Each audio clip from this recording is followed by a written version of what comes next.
आज फिर गुलजार बाजार हमने देखा कि शेयर बाजार में काफ़ी उछाल हुआ। आज हमने देखा कि सेंसेक्स 2000 पॉइंट से भी ज़्यादा ऊंचाई पर है और निफ्टी 600 पॉइंट से ज़्यादा ऊंचाई पर है। अब एक्सपर्ट्स का ऐसा मानना है कि देखिए, जब मार्केट में स्टेबिलिटी दिखती है तो उनमें उछाल आता है। हमारे साथ है देवेंद्र चौकसी, ये मार्केट एक्सपर्ट हैं, मार्केट वेटरन हैं, डीकोड करने के लिए। और याद रखिए, आज सुबह से ही हमने देखा कि मार्केट्स में उछाल आ रहा था, लेकिन चंद्रबाबू नायडू की स्टेटमेंट के बाद काफ़ी एक्सपर्ट्स का मानना है कि ये उछाल जिस लेवल पे आया है वो काफ़ी ज़्यादा आया है। तो देवेंद्र चौकसी जी, क्या ये संदेश क्लियर है बिल्कुल मार्केट्स का कि क्लैरिटी और स्टेबिलिटी की वजह से मार्केट्स जो है ऊंचाई पे जाती है? Yes, Sakshi, good afternoon. Definitely, I think market को चाहिए एक स्टेबिलिटी, और ये स्टेबिलिटी आपको ये इक्वेशन के साथ में मिल जाती है। एक तरफ 272 and above is a minimum number required for forming the government. तो जो हिसाब से बीजेपी की अपनी सीट्स और एनडीए की अलग से सीट के साथ में आप जोड़ के चले तो नंबर फिजिबल है, इसमें कोई प्रॉब्लम नहीं लग रहा है। and market is accepting that verdict. At the same time, the assurances which have come up from both TDP और JDU, उसके नज़रिए से देखें तो आई थिंक सरकार काफ़ी हद तक स्टेबल सरकार बनेगी, ऐसा मानना चाहिए।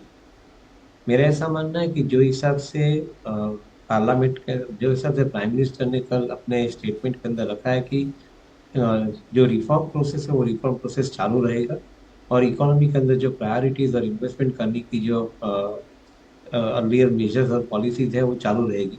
तो टू ए ग्रेटर एक्सटेंट मैं ऐसा मान के चलता हूँ कि if everything is remaining in a continuity mode, तो मेरे ख्याल से मार्केट के लिए ये अच्छा कारण है। और ये हिसाब से ही मार्केट आज आप देख रहे हैं कि एक बाइंग इमर्ज कर रहा है। At the same time I think जो हिसाब से डोमेस्टिक इन्वेस्टर के पास इनफ्लो है फंड्स का, मैं नहीं मानता हूँ कि आई थिंक यहाँ पे रुकेंगे। शायद आई थिंक नया एडिशनल फंड्स मार्केट के अंदर वो लाएंगे इन्वेस्टमेंट करने के लिए। So political stability will clear the path of the economic growth and prosperity.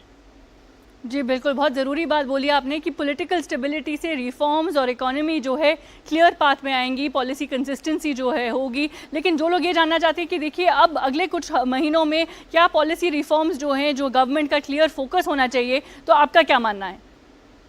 आपने बहुत एक महत्वपूर्ण सवाल रखा है। मेरा ऐसा मानना है कि गवर्नमेंट के पास एक चीज की क्लैरिटी बहुत अच्छी है। एक तरफ आप इकोनॉमी के अंदर कैपेक्स प्रोग्राम कर रहे हो, जिसके हिसाब से इंफ्रास्ट्रक्चर के अंदर ज्यादा पैसा का खर्च कर रहे हो। 11 लाख करोड़ का इंटरिम बजट के अंदर प्रोविजन किया गया है। मैं समझता हूँ कि न्यू बजट आता है तो उसके अंदर 12 लाख करोड़ का इंफ्रास्ट्रक्चर स्पेंडिंग का प्रोविजन किया जाएगा। अगर इंफ्रास्ट्रक्चर में 1 रुपया खर्चा होता है तो उसके 7 टाइम्स वो हैंड्स चेंज करता है, तो उसकी प्रक्रिया 7 बार चलती है। विच मीन्स एवरी टाइम जो रुपी चेंज होता है वो रुपी अल्टीमेटली फाइनल बेनिफिशियरी के हाथ में जब तक जाता है तब तक वो 7 बार हैंड्स चेंज कर चुका होता है। और उसके अंदर जो टैक्स कलेक्शन आता है उसका बेनिफिट गवर्नमेंट को मिलता है।